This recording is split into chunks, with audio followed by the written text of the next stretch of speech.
Yes, yes, yes, yes, yes, yes, yes, yes, yes, yes, yes, people. We are top of the league. Say we are top of the league. Say what? Hey, Liverpool dropped points this week. Manchester City dropped points this week. And guess who capitalizes? Arsenal Football Club capitalized on two of the other title rivals dropping points this week. And we take the 2-0 dominating victory versus Brighton. And boy, was it a dominating display.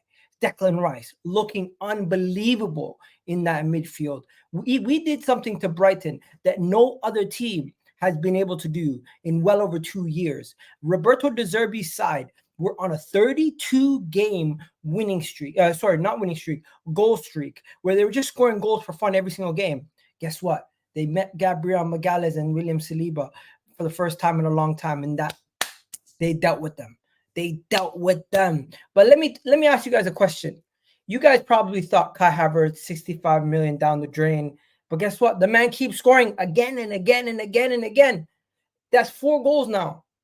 4 goals from Kai Havertz. Mikel Arteta is doing magic. The guy is improving players, and people need to put respect on my manager's name. I need to see more respect on my manager's name. He needs to be spoken about as one of the best managers in this league. I keep hearing praise for Unai Emery, and you know what? Deservedly so for what he's doing for Aston Villa. But where's that same energy for the guy who's been near the top of the table for almost 2 years now?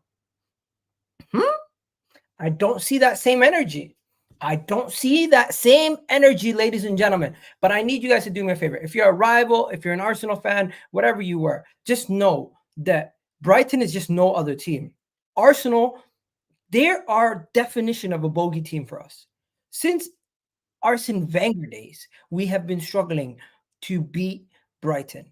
Maybe the styles of play don't suit us, but we've never done what we did to Brighton today. What we did to Brighton today, we surely, utterly dominated them. Maybe we didn't dominate possession, but what we did in terms of shots, in terms of opportunities against them, shots against them, continuous pressure. And you know what?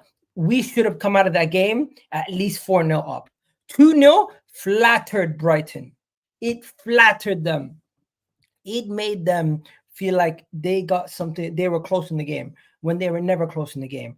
First half was utter, I don't want to say embarrassment, but it was a disappointing first half in the sense that we could have scored at least 3 goals. Gabriel Martinelli, what is he doing? Martin Odegaard, beautiful ball with the outside of his foot to Bukayo Saka. Bukayo Saka back to Martinelli. Open net, doesn't score. Doesn't matter. We have numerous opportunities. Odegaard, once again, close to the box, doesn't score. Numerous opportunities. We hit the bar once also. It was just annoying. But guess what? Gabriel Jesus stepped up, got us the breakthrough. Kai Havertz at the end of the day got us the winner. And guys, 26 shots, 9 shots on target, 5 big chances created. Off the back of this game alone, we have now moved into the top half of the chance creation list in the Premier League. We were in the bottom half up until this point. We are now 8th with most big chances created this season. Look at what a dominating display does for you. And just to go through something else, you guys realize how good some of these guys were today? But before we go any further, do me a favor, hit that like button. I'm gonna go through some of your comments, and yeah, let's get my guy Mr. Y in the building. How you doing, bro? I'm all good, brother, man. How are you doing, man? Alhamdulillah, everything's blessed on my side, man. Everything's blessed on my side. I see we got Ibrahim joining. We got a bunch of people coming on watching from X. Big up to all the people watching from X. Do me a favor, if you're watching this live on X right now, come join us on YouTube. Egal Talks Football. Come check it out. But then we got some people also joining us from YouTube. Salam, big salams to you guys. I didn't West Ham smashed Brighton at the ground 3-1 this season. Listen, 3-1, Brighton still scores a goal. Arsenal kept them from scoring the goal, and we thoroughly dominated. We should have came out of that game with 6 goals. But I'm gonna ask you what you think in a second, my bro. Let me just get through some of these comments. Rice versus Endo. Endo. Don't even compare him to Rice, man. Don't do that. Can we start a GoFundMe for Chelsea because 60 million for Kai Havertz? Listen, we'll thank Chelsea today, but guess what? In a couple weeks' time, something else might happen. But yo, let me ask you before you go any further, before you get started, let me give you a crazy stat. Gabriel Jesus and Kai Havertz combined had 1 misplaced pass in the 90 minutes. That's crazy. They both one completed 36 passes for 36, the other one completed 29 for 30. Crazy to think. And they're one of the more forward-thinking players. But talk to me, bro. We got a lot to get into. How would you think of the game? Well, I thought we were good, man. I thought we were really good. I feel like we picked up where we were against Villa in the sense that we dominated the game. We, in transitions, Declan Rice was colossal, man. Like in terms of building, breaking up their build-up and actually setting off the attacks. The amount of times he won that ball back and set us off, and we were just wasteful again. It was very much like Villa, and it felt until that Gabriel Jesus goal, it was almost like, are we going to miss all these missed chances going to come back to haunt us? You know what I mean? But obviously, eventually, I felt like from the beginning of the game, I just felt like we were going to win. Yeah. You know when you just know the way we're zipping the ball around, the way we were playing.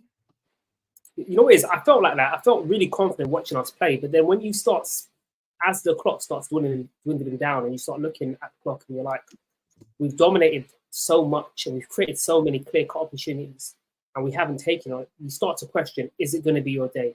Is it going to be one of them games where you dominate and then you might get sucker punched, or you end up drawing the game? And that was where I was a bit apprehensive about, especially after Villa, right? Because Villa was kind of similar. Obviously, we weren't as dominant against Villa, but we had enough chances, had enough opportunities to capitalize on. So that was my worry. But after that Jesus goal went in, there was a lot more relief and a lot more confidence in the fact that we could, see out the win and, even go further and consolidate the win with more goals. And thankfully, Havertz came up trumps again. And then I want to shout Eddie Nketiah. I know he gets a lot of stick, but he released a really nice weighted pass to Havertz for that goal. And I'm one of the people that give him a lot of stick as well.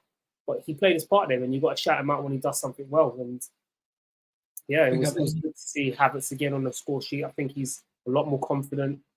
He's finding his element. He's been battling well for a long time, but it's nice to see him trying to making them runs, getting on the end of those runs and dispatching it. Big up everyone. Yeah, we got Anfield next. It's going to be a crazy one, but we don't want to spend too much time thinking about the future. We want to stay on now. Happy with today's results. Happy with the fact that Liverpool drew and also City drew. So we capitalized on some drop points from our opponents. So that is a massive, massive step forward for us and for the whole team. Looking forward ahead of that game.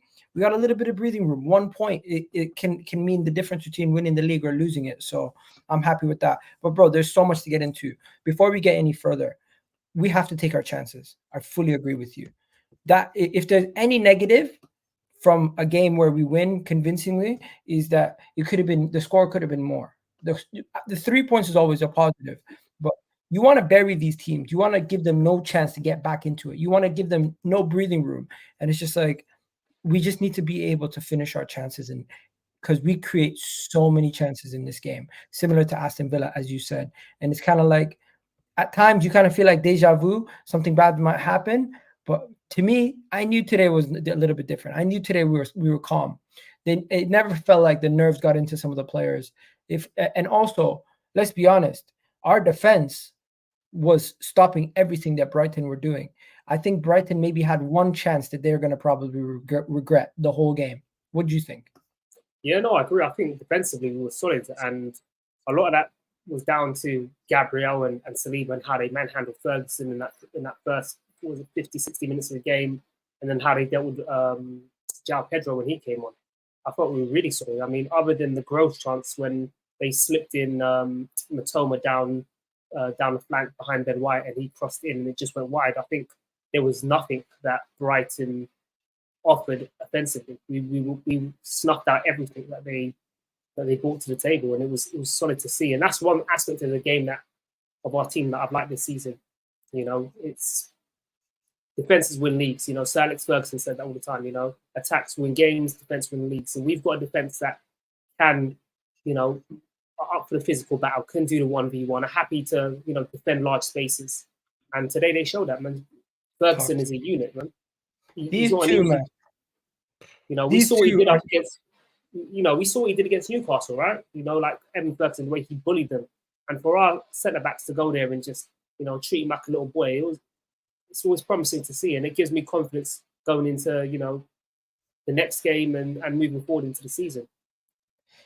Definitely, we have two center backs that cannot be bullied. Maybe the best of the best can try to do it, but Evan Ferguson is not there yet. And William Saliba and Gabriel Magalhaes dealt with him easily. I felt like they chewed him up, and the whole defense was solid. It wasn't just these two, in my opinion. I thought everyone on the pitch defensively was switched on for the 90 minutes, and we really did not give them too many opportunities at our goal. Like, do you remember any shots that were really threatening from them? They took 6 shots the whole game, and I don't really remember too many that were threatening, in my opinion. I think it was only that growth chance at the end in that 85th minute when Toma played him in. Other than that, I don't think there was any clear-cut opportunities that they had. I didn't feel threatened when they were attacking, to be fair with you. It wasn't one of them games for Brighton. And I felt Declan Rice was, like I said, colossal. I felt Odegaard made a lot of key interceptions. There was times where even Jesus would come back. I think Zinchenko misplaced the pass, and then Gabriel Jesus comes in and wins the ball back. There was that fight and that drive to be like, look, I don't care if he messes up. I'm still going to, you know, go back and cover my teammate and recover that ball and stop this team from sustaining attacks or attacking, you know, our goal. And that was promising to see, man. That's the type of hunger you need if you're going to win a title. And Brighton are a tough game. People might draw to that West Ham game, but people also need to remember that they gave Man City a tough game. I think Man City only won 2-1. And I think in the dying embers of the game, they were holding on. But I think Kanji got sent off, if I'm not mistaken. So you can't really write off Brighton. I think they drew with Liverpool earlier this season. I know that was at the Amex. So you can't really sleep on Brighton, man. They're a good, solid team, and they play good football. And this just makes what we did today more impressive, because people don't realize, yes, we didn't finish them off with 4 goals or 5 goals, but what we did to them today, yes, they had 50% possession, but they didn't have a sniff on goal. We absolutely peppered their goal. Look at this. Like, statistically, it was a nightmare for them. They're going to look back at this game as an example on what they should not be doing defensively throughout the 90 minutes, because we picked them apart. And I'm just disappointed that we missed too many of our big chances, especially that goal that Martinelli missed. But yeah, do you remember a team that has ever done what we did today to Brighton? Ever? No, I don't think I have, you know. And also, I think I saw something on earlier, on X, should we say now, about how we restricted them to the lowest amount of XG in long. I can't remember how long it was, but it was the most they've been restricted to, and that says a lot. Because Brighton always score. Brighton always create chances. You know, regardless of who they're up against, they're always a threat going forward. And for us to nullify that is, again, it's more. It only solidifies what people have been saying about our defense this season, right? How we're the best team defensively in the league. I know the stats have sometimes been skewed by Liverpool and us having the same amount of goals conceded, but when you look at XG against, it's chalk and cheese between us and Liverpool and the teams, you know, beneath us as well. We're a tier above defensively. So that's very promising to see, man. There you go. And yeah, guys, big up everyone who's watching on X. If you guys want to come check us out on YouTube, you can do that. Egal Talks Football on YouTube. The link is on my YouTube page and on my TikTok page. And of course, everyone watching here on YouTube, let's see what some of your comments are before we move on to the next topic that we need to discuss. People talking about Rice and Peas. Declan Rice was outstanding. We're going to get onto him in a second. Declan Rice, he's a beast. Rice was an absolute monster. As soon as he wins the ball, he drives forward. Everything went through him. He started off every attack, and he almost finished it off too. He almost scored a goal also. You know what? I think maybe since we got back-to-back comments about Declan Rice, I guess we have to now speak about Declan Rice.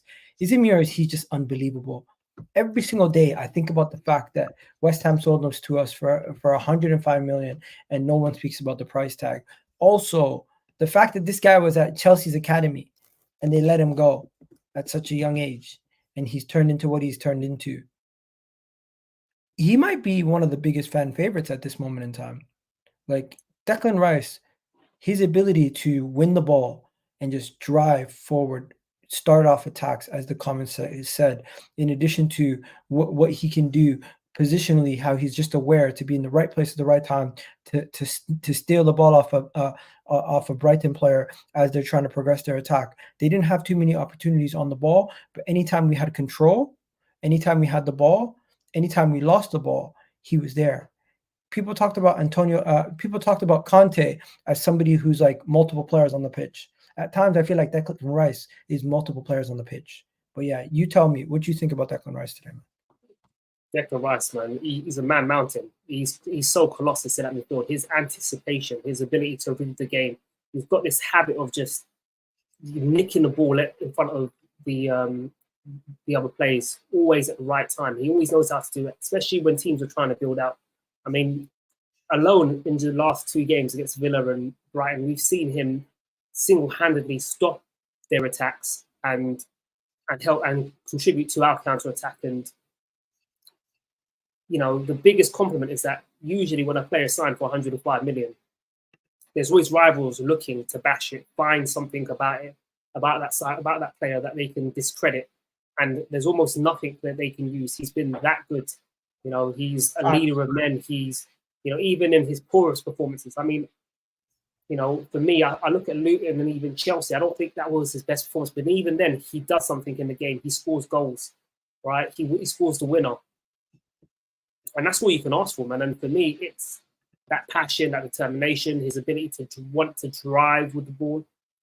And it's what you want as a fan. You want somebody that has that heart and determination, right? So, I mean, he's been incredible, man. And the biggest compliment is that Partey was one of our best players last season. And it's almost as if we haven't missed Partey. Not to say we don't want him back. Of course we want Partey back because that will only strengthen us moving forward.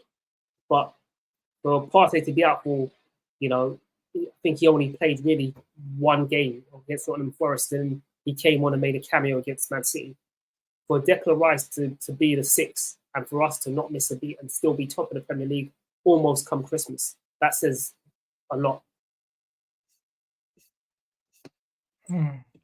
I just want to know, what do people think about what do people think about this team right now if we didn't have him?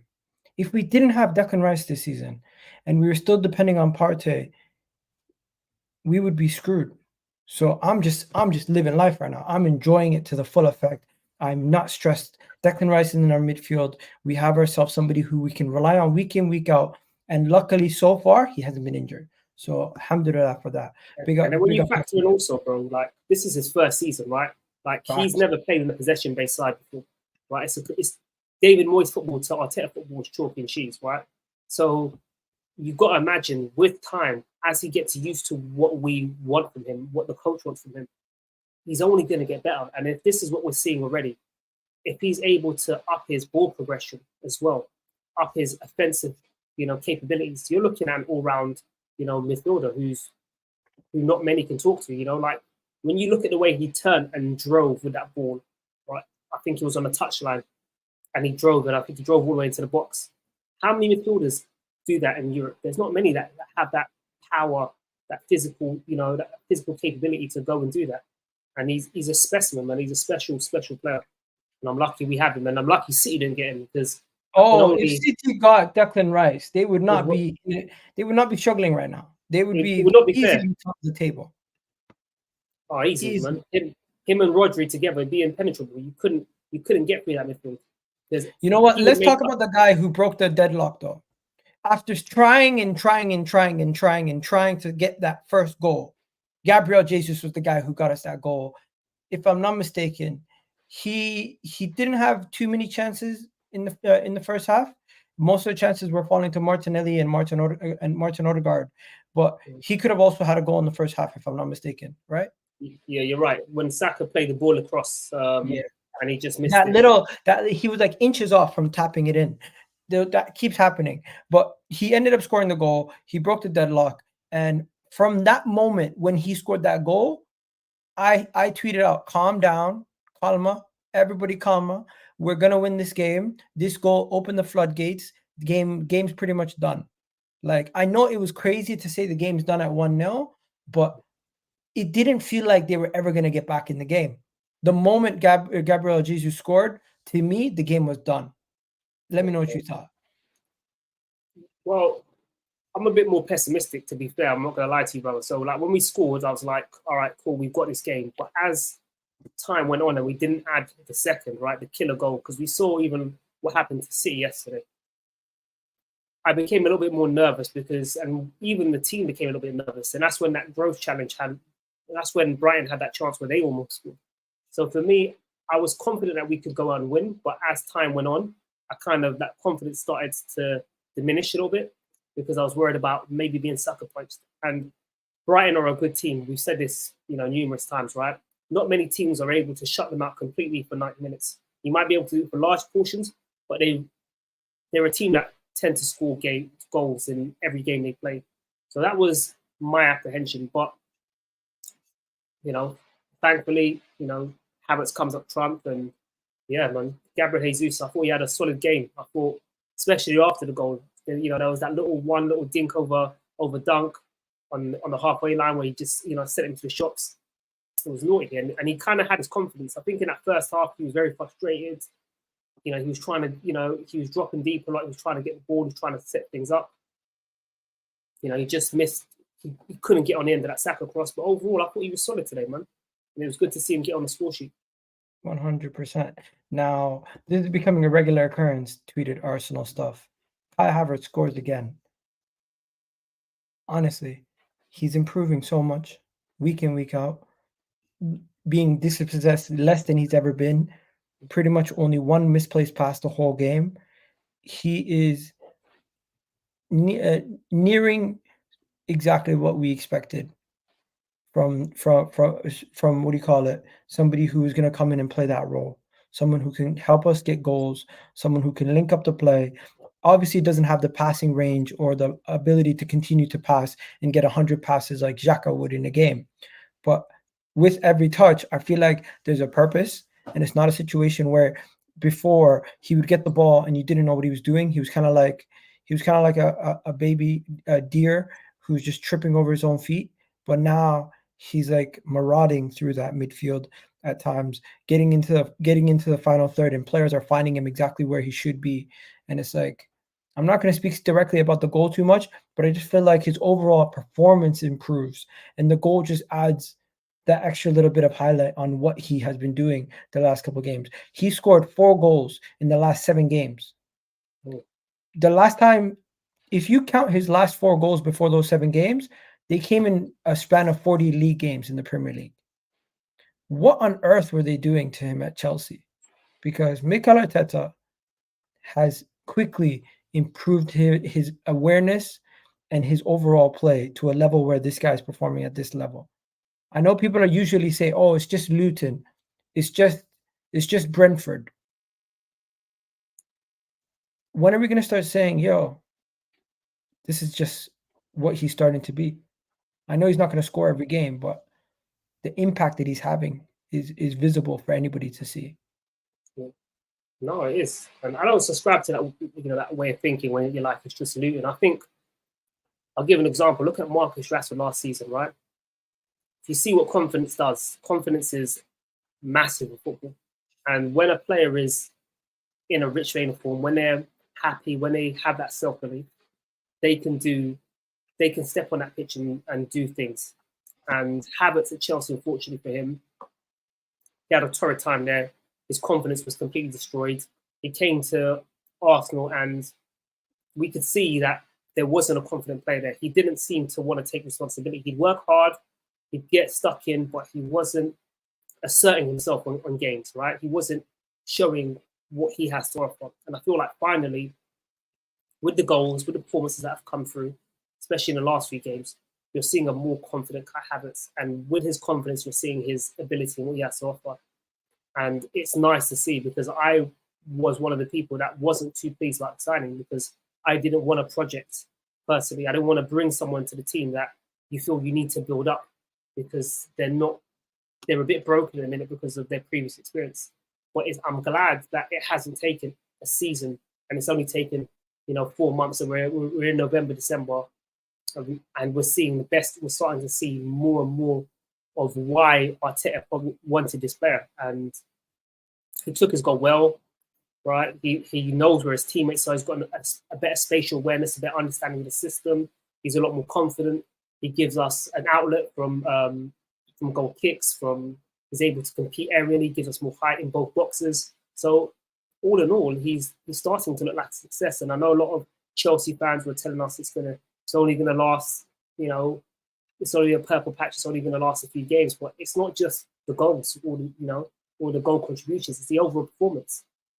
And my only problem, not even problem from Kai Havertz, is I feel that Martinelli doesn't actually utilize Kai Havertz as well as he could do. We're going to get on to Martinelli. I don't want to jump too far ahead yet. But welcome Ursan into the stream. Big up, Ursan. How you doing, bro? Go. Pardon? How you doing? I'm very happy, man. Big win for us today. Liverpool draw 0-0 against United. I'm buzzing, I can't lie. Back to the top of the league we are. There you go. Ursan, we spoke about a couple topics, but I was going to just move on. Did you have anything to say on Kai Havertz, Jesus, Declan Rice before we move on? Mate. Kai Havertz. Bro, 60 mil down the drain. Kai Havertz scores again. Hey, come on. I said this to a lot of Arsenal fans. We need to be patient with Havertz. Havertz will come good. Now he's scoring goals. Everyone's loving him. Just not patient. That's how it works. A goal can change people's impression of you in a game. Exactly. I had people tweet me after I said Declan Rice was unbelievable. One guy messaged me, said I watched the game. So some people just watch the game differently. Rice was unbelievable, man. Rice was brilliant in terms of. I thought every player had. I think this was the best performance we've had today all season. I think we absolutely outplayed Brighton. I think the fact that Brighton only had one chance all game just says it all. Brighton are meant to be one of the better sides in the Premier League, beating us 3 times in a row at the Emirates. Quality all round in terms of improving players. We just tired them out. We sucked them in.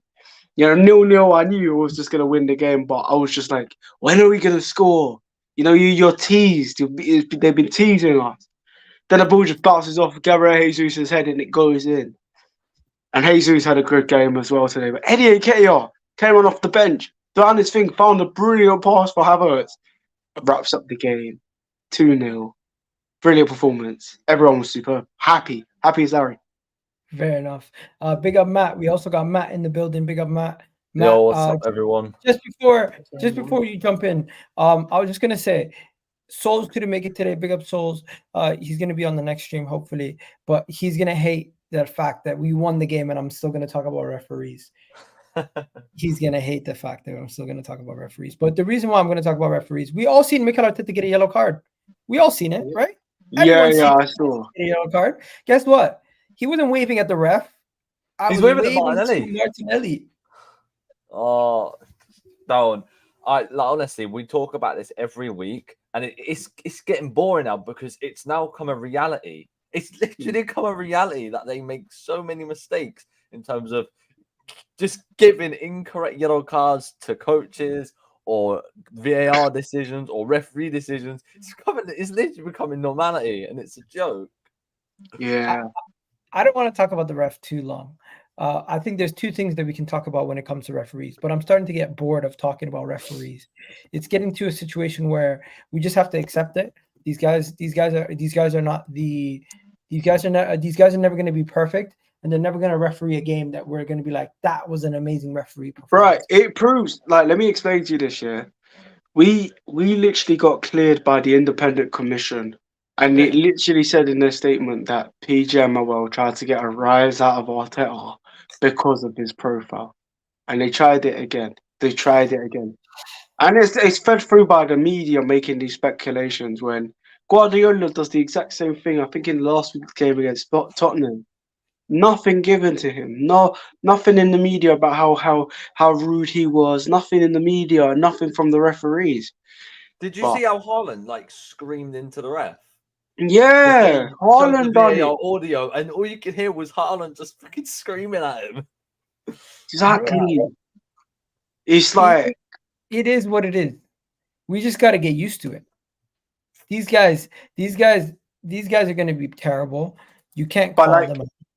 did It's you just- see what happened at the end of the game today against Liverpool Man United? Yeah, Diego Yeah. Dalot literally got 2 yellow cards for being For a passionate. referee, Of the Gabriel Martinelli incident. He I think it got was 2 2 yellow years cards ago, for a or- referee mistake.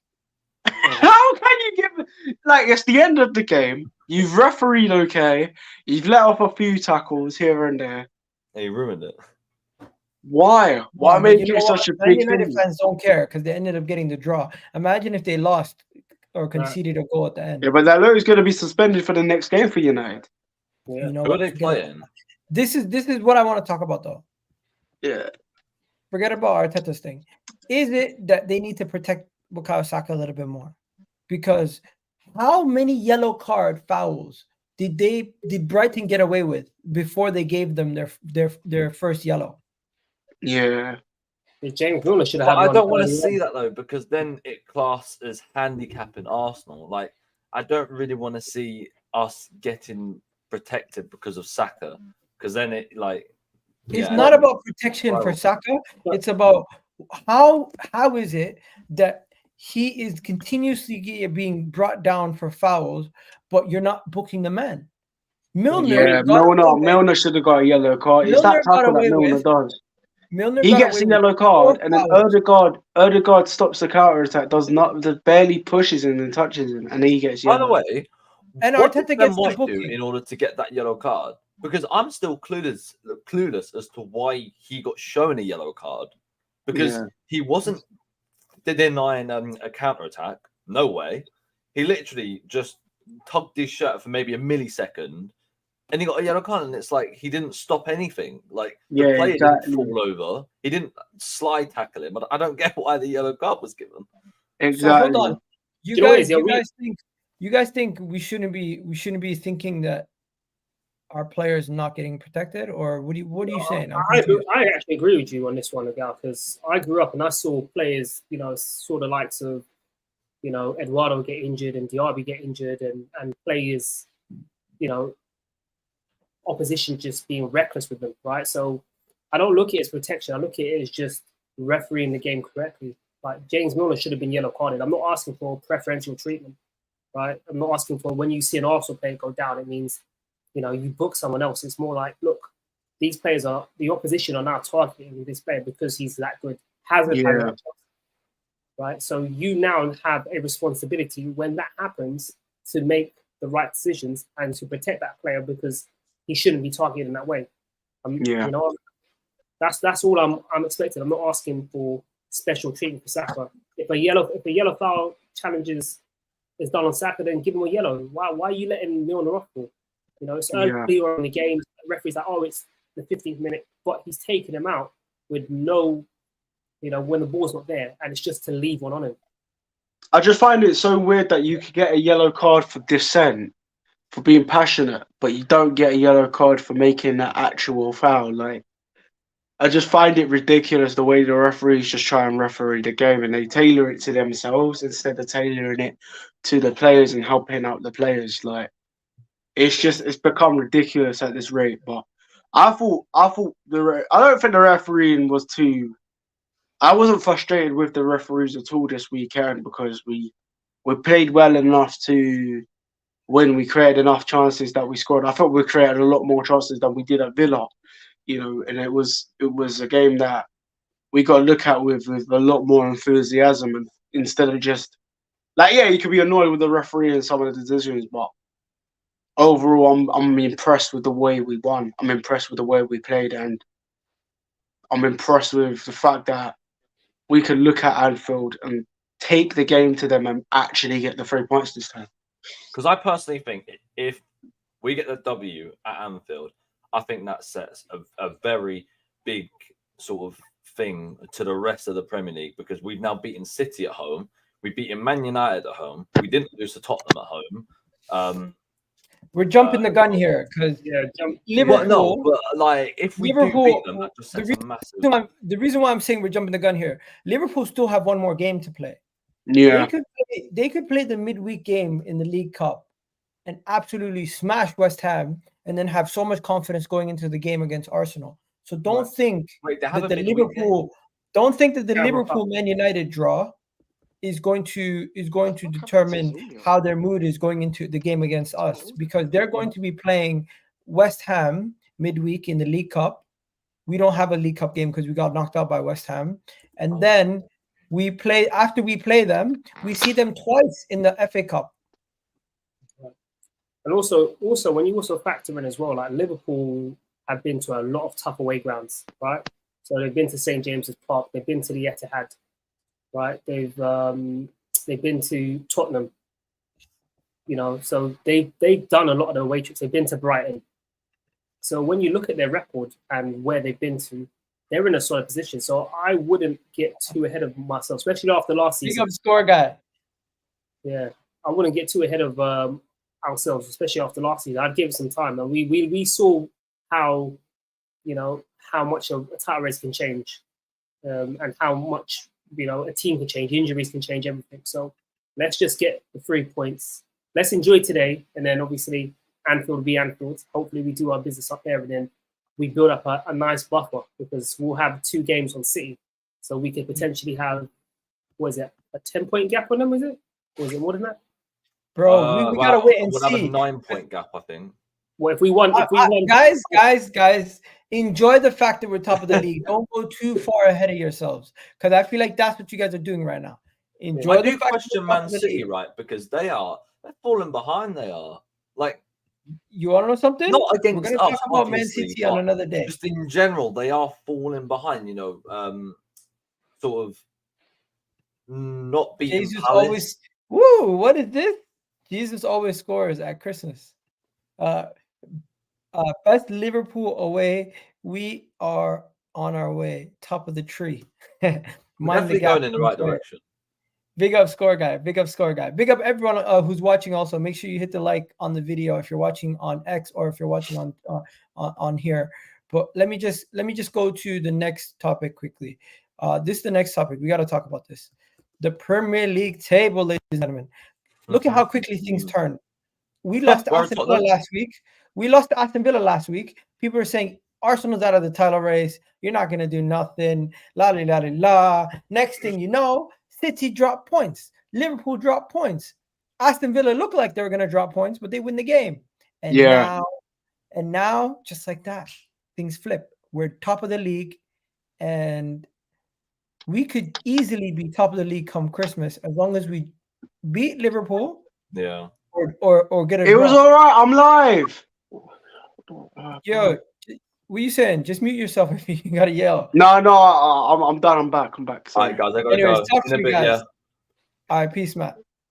Take care, Talk bro. to me, Mr. Y. What are you saying? Top of the league, how you feeling? Because to me, I'm feeling good, bro. Man. the job's not even close to being done, but I'm excited. It's not, man.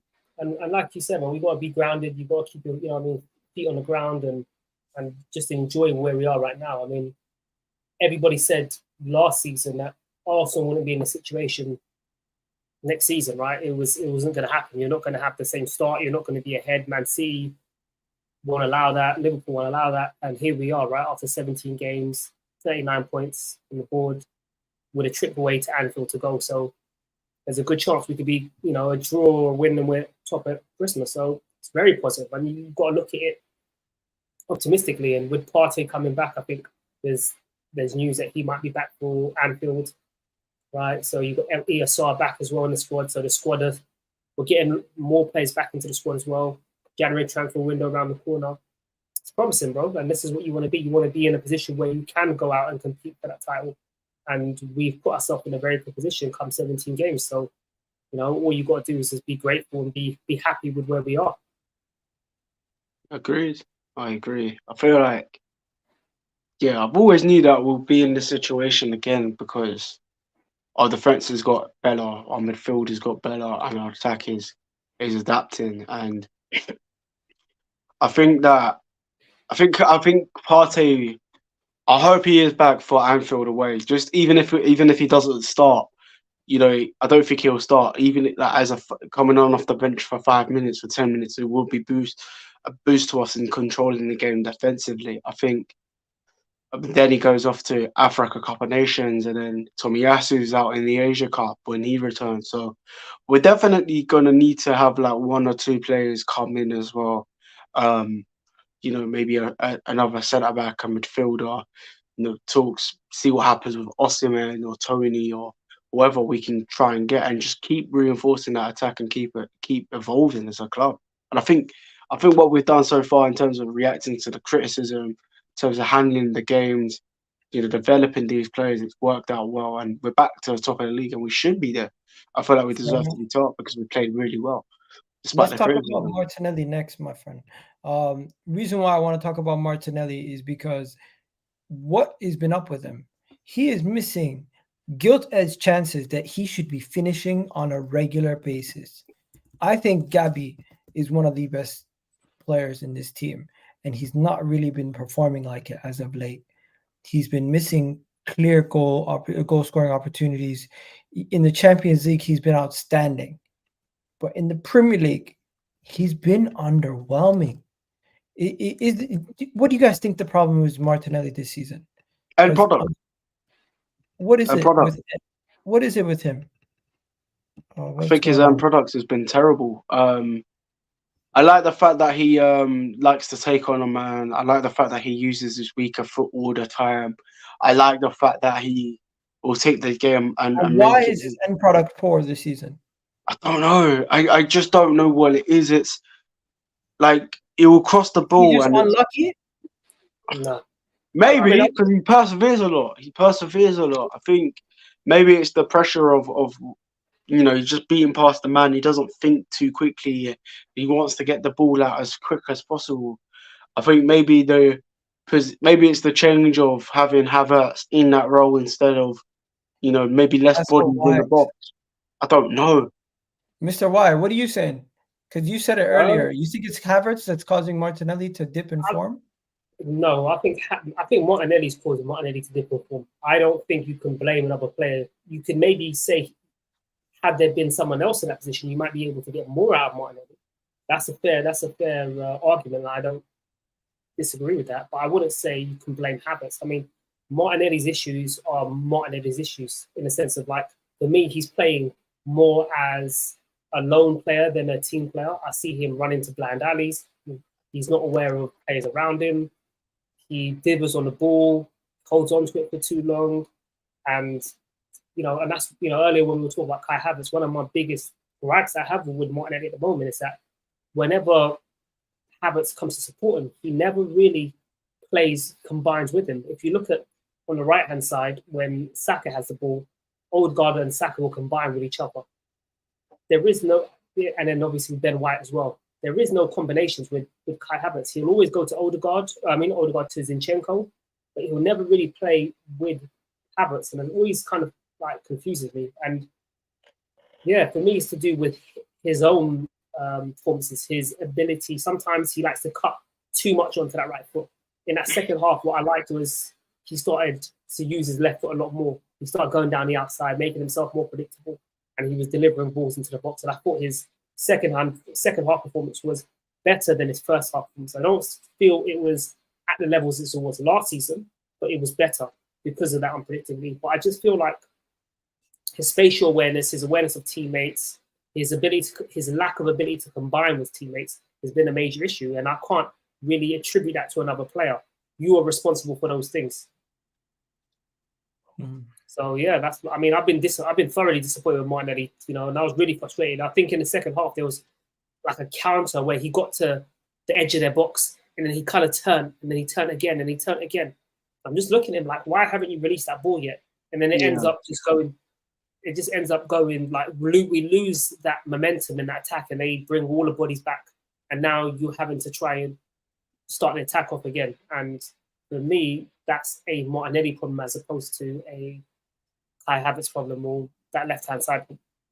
Yeah, I hear it. I agree. I feel like when Trossard comes on, you can notice the link-up play improving with Trossard.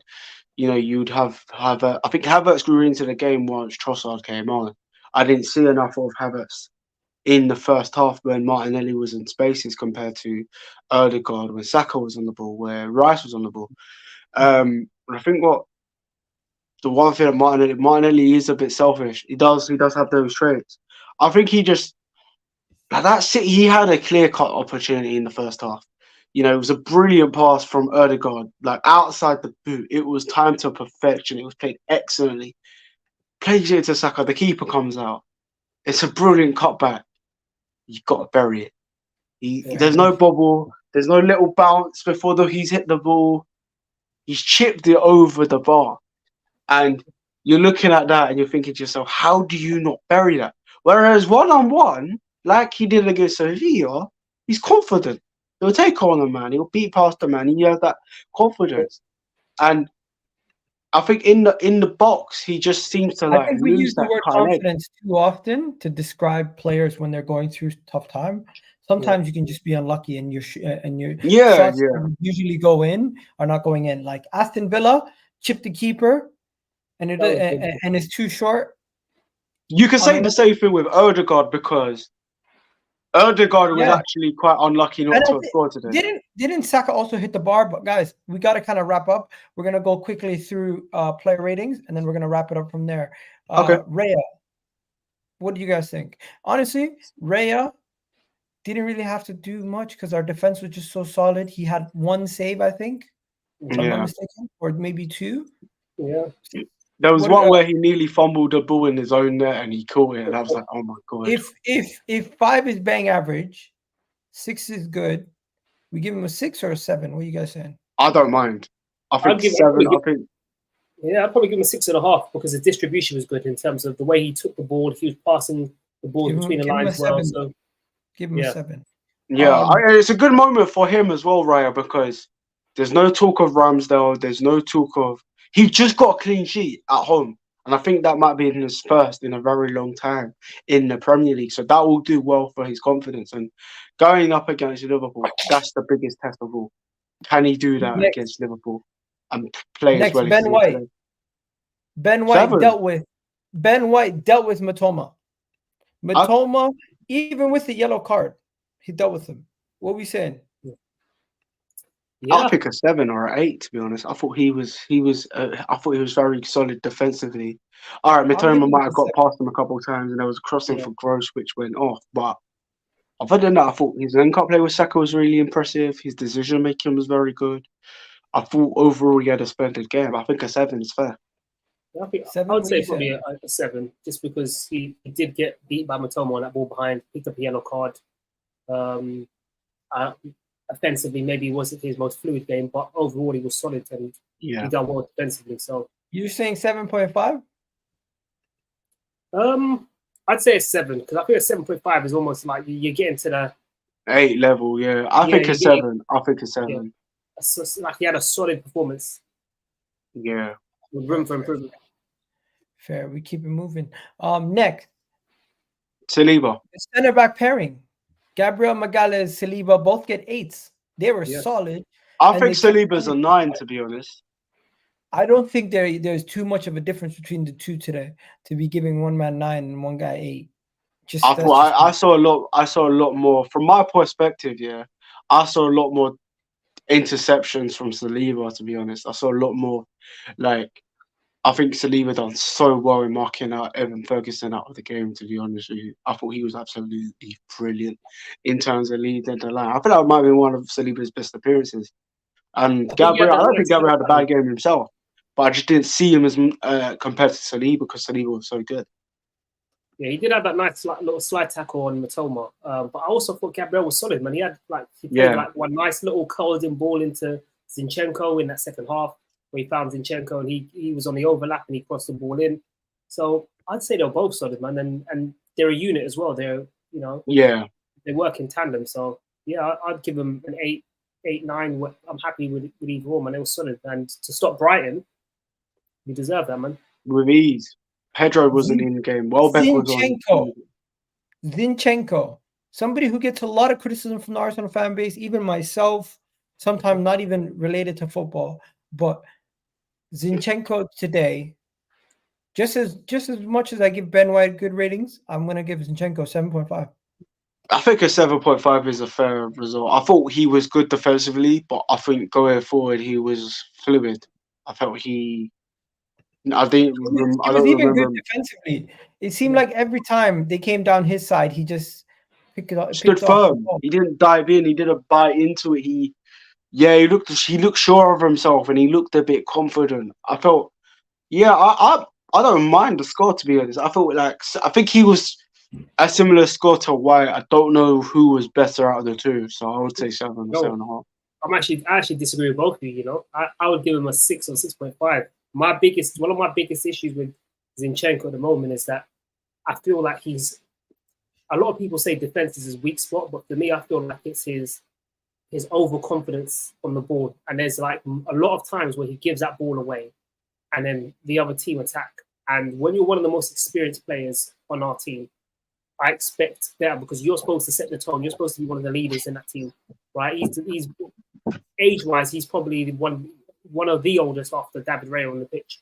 So for me, I expect him to be setting the tone. I don't need you to be losing that ball. There was about four or five instances I remember in that game where he was a bit just lackadaisical. And for me, I think he needs to get out of this game, because he did that against Wolves, cost us, and he just has that in his game. I don't even think defending is. People say defending is his weak spot, but although he could improve in that, I feel like he's so composed that sometimes he's over composed, and he thinks he's got more time than he does. And then how can you be over composed? So it's almost like it's to the point where you can have composure, but sometimes you feel like you've got more time than you really do, to the point where it becomes a weakness. Anything of too much is a bad thing, right? Like everything in proportion is good. You need composure, but you can't. Do you mean he's more like arrogant on the ball? Right, yeah. Over composure becomes arrogance on the ball, right? Because if you think about it, if you're composed, you want to do a Cruyff turn in your box. It's the composure that made you do that. But then if you get tackled and they score, that's not a good look, right? So it's that type of thinking of what I have in regards to him. So I'd actually give him lesser based on that. I don't remember an instance where he held on the ball for too long, to be honest, today. But I do notice it in other games. Off the top of my head, I don't remember anything. There was a time when I'll give you one. There was a time when Gabriel Jesus had to come back and win it back. There was a time in the second half, for instance, I remember when he played like a sloppy pass just out of thinking he had more time, and then he just played it out to anywhere. And then they had a sustained period of attack after that period. I'm not too sure. I still think 7. I still think he's been improving, like, compared to. We're gonna have to meet in the middle. We give him a 6.5. Fair. Yeah. Declan Rice. We spoke about Declan Rice so much. One of the man of the match candidates. Give him an 8.5. Just keep it moving. What you guys saying? Yeah, 8.5, 9. He was just everywhere. Man of the match. Kai Havertz 8. Solid performance. Yeah, actually, definitely. you can even argue 8.5 for him too. He grew into the game a lot more. Like, that's the one thing, and it's very. He missed impressive. a chance earlier in the game where he could have scored a goal. He could have had a brace. But So did Rice, though. Rice was for on goal. Rice was for on goal, and he missed the chance. But that was on his left foot, man. That was harder, man. I think Havertz was the header, right? When Gabriel Gabriel missed it. Yeah, everyone missed the kick. Almost everyone missed the chance. Gabriel, Saka hit the bar. Rice, Saka, yeah. I'll give him an 8.5. I think 8 is a very The goal he scored was very good as well. The goal was good as well. Is it me or was Odegaard cooking? But we just couldn't finish the dinner. Yeah. Every time the outside of the foot to Bukayo Saka, cut back to Martinelli would have been one of the goals. One of our best 100%. I think that was Odegaard's best performance in an Arsenal shirt this season. Bro, in my opinion. He did well. He did well also in the game where we were against Brentford, where he kept putting it on a plate for us, but we just couldn't finish our dinner. I think his close dribbling today was sensational. Like his touches and his ability to kind of get out of the press when players were trying to evade players. Yeah. Right in those tight little spaces was beautiful to watch today. I thought that was a really solid game from Odegaard. Especially, I like the fact that we're seeing more of Odegaard from deep as well. I feel like he's having a lot more influence in that position as opposed to being a straight out number 10. But yeah, I thought he was solid, man. I think one thing I'll say about Odegaard, that does frustrate me a little bit, is very one-footed. Today, there was instances where I'm saying, shoot with your right, and he decided. I think there was a key interception, and instead of shooting with his right, he tries to shoot with his left, and then he didn't have enough time on the ball, and I think it was Dunk makes a big interception from that. But other than that, I thought he was very good. I thought his passing was sensational. Set the tone. He had a lot more freedom on the ball compared to recent games. Other games in a low block, he wouldn't have that much freedom. But I thought he utilized the space really well. The next two, I'm gonna get a lot of stick. I thought both Saka and Martinelli were 7s. They gave both of them gave Brighton a headache, but neither of them could finish their chances, which doesn't get them over the hill for a 10. But they were so good that I want to give them a 7. But I'm gonna land on giving them both. Wait, what did you give Odegaard? Oh, Odegaard gets an 8. Yeah, that's fair. Yeah, Odegaard gets an 8. I think that's a fair result to give. Saka and Martinelli 7s. I think that's fair. Yeah, compared to like other games, give them the same as the goalkeeper. I would give Saka. I'd give Saka a 7. I'd give Martinelli a 6 or 6.5. The thing is, what's the difference between the two? They both caused problems. They both created chances. They both missed their chances. No, Saka was better in the first half than Martinelli. Saka was Martinelli created more chances than Saka. Right, but Martinelli had more chances, but he also delivered a lot more, right? So for me, it's about law of averages, right? So for me, Saka was more efficient in what he did. Yeah, he did create a couple good chances as well. That's why created that chance for Martinelli with Martinelli's wonders. I think Saka, you give him a point more than Martinelli personally, because I felt Saka caused Milner and the Brazilian fullback that came on a lot more problems, and I felt he was unlucky not to get an assist in the game as well when Martinelli missed the sitter. But then he missed a couple of shots that were flaccid, but that wasn't as a clear cut opportunity as Martinelli had, in my opinion. But yeah, okay. I think maybe Martinelli is 6 and Saka a 7. Whew. Or like 7.5 and then a 7. But I will agree on a 7 and a 6.5. Is that fair? Yeah. Saka 7, 6.5 for Martinelli. That does sound good. I think, it is a bit harsh if I give him a worse score than that, because Martinelli was taking on players and beating them for days. Yeah. What are you saying, Mr. Y? Yeah, I agree. Yeah, I'm happy. I would give Saka a slightly head score, so I was happy with 7, 6.5. If you want to go 7.5, 6, 7, whichever way, I would just give Saka a slightly better score. Yeah. But yeah, that's cool, man. Okay, fair enough. We keep it moving from there. Finally, Gabriel Jesus, the last person on the day. She scored the important goal, which just set the tone. Can I give you guys a fun stat though? Gabriel Jesus in his 15 starts has 14 goal involvements. Mental. 14 goals in 15 starts. Let me. I seen some stat on the Arsenal website today. No way. Let me get the exact. How did he even know? You wouldn't even think that because of Jesus. Like, so Gabriel Champions League as well. Gabriel Jesus has been directly involved in 14 goals in 15 Premier League starts at the Emirates. 9 That's goals, impressive. 5 assists. 10 goals, 5 assists. 9 goals, 5 assists. 9 goals, 5 assists. That's impressive. Like, yeah, I think that's a good start to have as a striker. Like, he's not known for scoring goals. We always think we're striking. Mr. White, yeah, it's good. No, sorry, no. I'm impressed, bro. That's solid stats, bro. Sorry, I go. If he could replicate that form away from home as well, you gotta give it up to him, right? You can't look down on that. I thought he was good today, man. When Jesus is on it, man, he's unplayable, man. He's a joy to watch, and he grew into that game for me. So there was moments, like I said, when he sent Dunk to the shops, that was nice. You know what I mean? So. You know what I mean? He has that in him. He's so good. Yeah, I'm fine. Jesus, when Jesus is on it, man, it's nice to watch, man. And today was one of them games where he got the goal in and obviously felt more confident and we got more contribution from him. So I'd give him an 8. Yeah, I agree. 8 out of 10. I thought he was class, and Would you that's guys rate really any of good. the Took his substitutes? goal well. Pardon? Would you guys rate any of the substitutes? And Ketia gets an 8 as well for the assist for Havertz. I thought that was a brilliant pass. The timing of it was pretty, like, it's rare to see Nketiah linking up play with, Isn't like a 8 a full bit ball. much? Like, I get it, he did a good assist, but if we're giving all these players out here not too high scores, don't you think 8 is a little bit too much? No?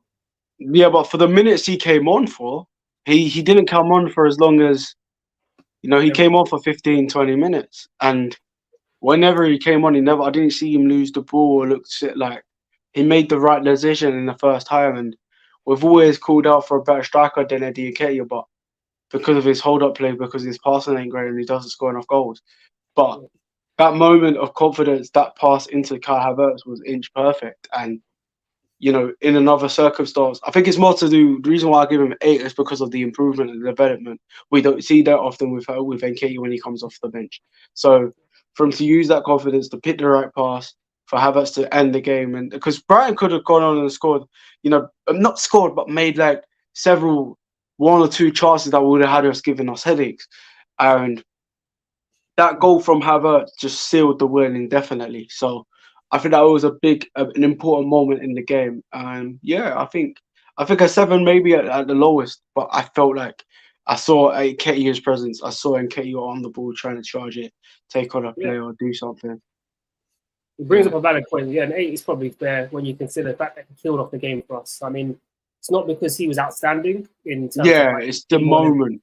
He moment. changed the game with everything he did. Like he was a joy to watch and he was doing some crazy things. But when you take into account that he finished that game for us with that moment, you can say 7.5 is fair just because he showed more end product in 15 minutes.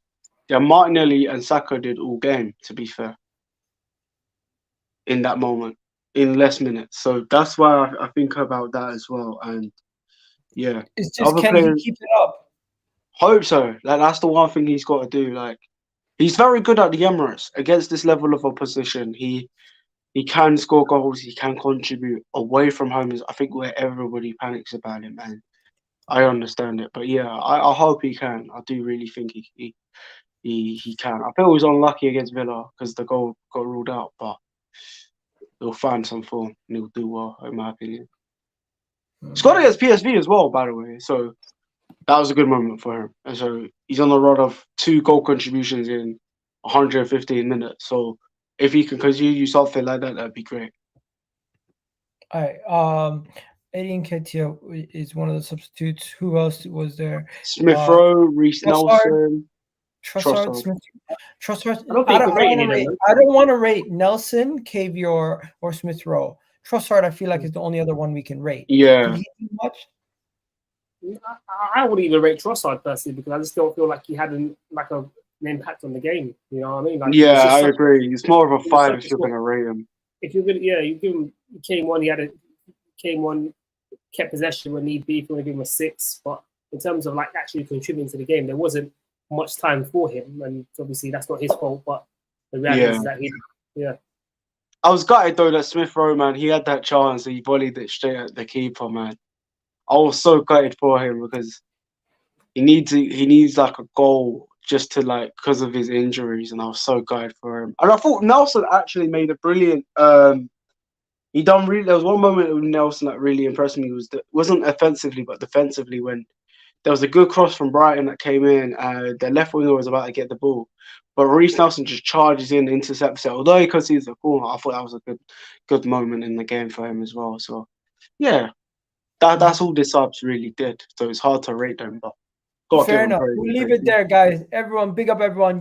Hopefully you guys enjoyed this video. I'm gonna be doing another video with the Manchester United fans, of course, the Liverpool lot, Man City, all the guys. We're gonna be talking at 8 o'clock. So in about just less than 20 minutes time.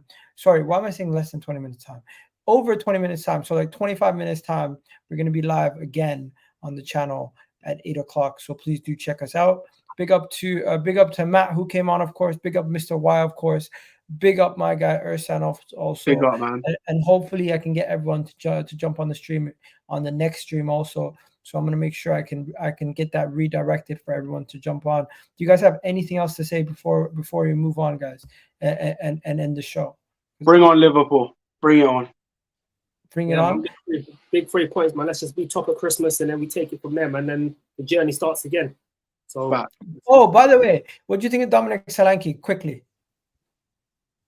I don't know if he's Arsenal level just yet, but he's doing well so far for Bournemouth. So yeah, I see. Just let him continue developing and then go from there. I seen that and I was like, yo, that's a mad link.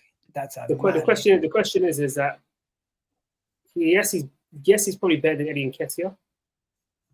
But does he take us to another level? No, he doesn't. Is he an upgrade on Jesus? No. So he might improve the squad, but he doesn't raise the ceiling of our team, of our first team. So for me, it's a no. Unless it's sign him and sign someone else in the summer. Then that's I understand that. Yeah. Same reason why I don't want Tony, because I don't think Tony. So you're like underwhelming, right? Just like I said the other day. I think it's just extremely underwhelming, and I wouldn't be angry like yelling and screaming, but I would be like, this might be a missed opportunity. But I trust. It's one of those ones where I trust Arteta no matter who we sign. Do you get what I'm saying? There's a level of trust, but at the same time, we're talking about Ivan Toney, Victor Osimhen, and then now we're going for who? Yeah. I prefer Osimhen or Toney. But yeah, I think we also have to have our standards, right? We have to, we have to have we're at a point now where we're competing for leagues and we want to be competing in the Champions League and we want to be winning leagues. Yeah.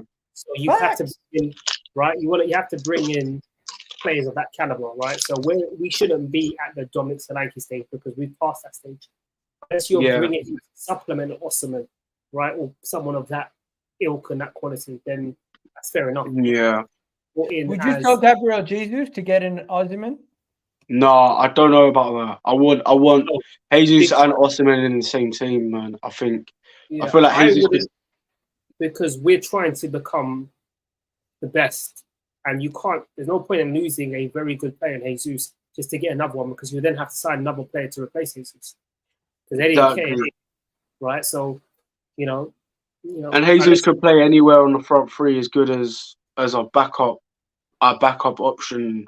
If Saka was out or we needed to cover at left wing, I still think that Jesus could do a job, and I feel like Jesus could play, in midfield if we need him to drop in because of how good he can dribble and pass the ball. And I think that even hypothetically, is good enough. Even hypothetically, if we did get rid of Jesus, how many players will we know that we can sign who is Prem proven, who's won things, right? Who knows what the manager wants, can do what the manager wants, right? So that's another thing. So it's just another thing. Exactly, and he's proven to be a big game player as well in the past. So I wouldn't take him off. I wouldn't let him go at all, to be honest. Even if Osimhen came in. Remember, Jesus also injured. Yeah, Jesus has been injured many times, but hey, it is. That's fair. That's fair, but let's wrap it up here, guys. Honestly, I got 20 minutes to the next stream. I'm gonna take a little break there. Big up to everyone in the comment section. Big up to you guys for jumping on, as I already said. And we're out of here, people. You guys have yourselves a wonderful day. Catch you guys on the next stream. You already know what it is. Love for the love, people. Bang.